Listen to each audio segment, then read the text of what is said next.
یہ علی ہے۔ علی کو مدینہ سے بہت محبت ہے، اتنی محبت کہ جب بھی وہ مدینہ کو دیکھتا ہے اس کا دل تڑپ اٹھتا ہے۔ علی کے کمرے کی دیوار پر 2 تصویریں لگی ہیں، ایک مکہ کی اور ایک مدینہ کی۔ مگر علی کی نظریں ہمیشہ مدینہ والی تصویر پر جا کر ٹھہر جاتی ہیں۔ وہ روز اس تصویر کو دیکھ کر سوچتا ہے، کاش میں بھی مدینہ جا سکوں، کاش میں بھی سبز گنبد کو اپنی آنکھوں سے دیکھ سکوں۔ ربی زدنی علما، رات کو علی اللہ سے دعا کرتا ہے، increase me in knowledge. یا اللہ Allah, please guide me. مجھے مدینہ بلا لیجیے۔ Good Muslim. اس لیے علی نے ایک فیصلہ کیا۔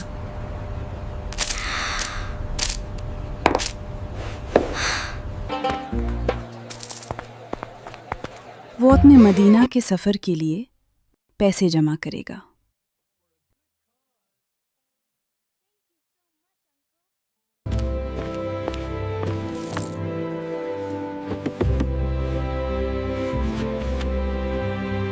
روز تھوڑے تھوڑے سکے علی اپنی گلک میں ڈال دیتا ہے۔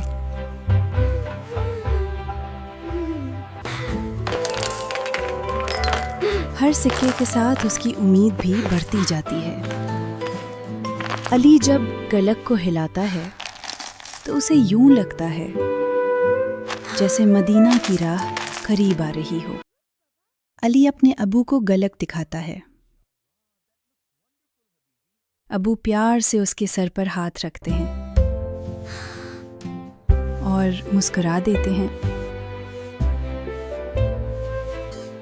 دادا جان علی سے کہتے ہیں، بیٹا، مدینہ نصیب والوں کو ملتا ہے، اور نصیب صبر اور دعا سے بنتا ہے۔ علی دادا کی بات دل میں بٹھا لیتا ہے اور بھی زیادہ ہمت سے اپنی کوشش جاری رکھتا ہے۔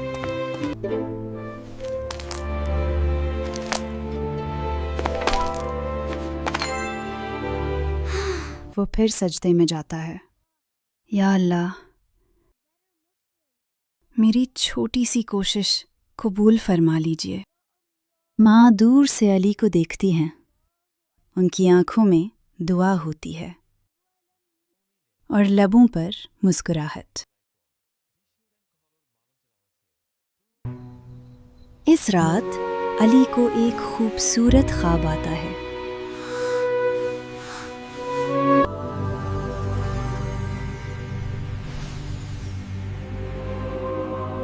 وہ خود کو مدینہ میں دیکھتا ہے، سبز گنبد نور میں ڈوبا ہوا۔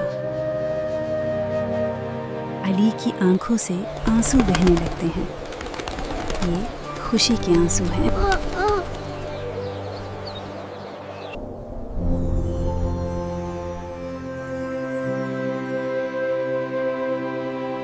وہ ادب سے ہاتھ سینے پر رکھتا ہے اور دل ہی دل میں کہتا ہے، یا رسول اللہ صلی اللہ علیہ وسلم۔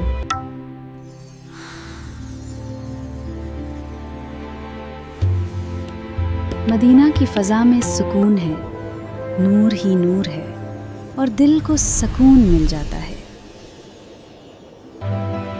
علی جب صبح جاگتا ہے تو اس کے چہرے پر عجیب سی روشنی ہوتی ہے۔ وہ اپنی گلک کو سینے سے لگا لیتا ہے اور ایک اور سکہ اس میں ڈال دیتا ہے۔ امی ابو علی کو دیکھتے ہیں اور سمجھ جاتے ہیں، یہ بچہ بہت بڑا خواب رکھتا ہے۔